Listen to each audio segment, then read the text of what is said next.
DJ Niraj exclusive. सुमारे सुमारे दाई तोरे जैसे गाँव यारे दिला सुनेंगे हमार हुमा दाई बिन दिला सुनेंगे हमार हुमा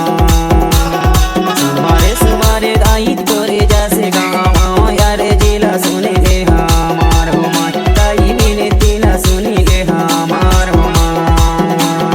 DJ Niraj exclusive. हमार हुमा देवी बिन दिला सुनेंगे हमार हुमा सुनिले हमार होमा दाई बिन दिला सुनिले हमार होमा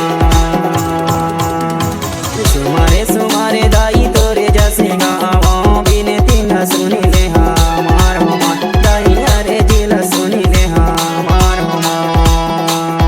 सुमारे सुमारे दाई तोरे जैसे गाँव यारे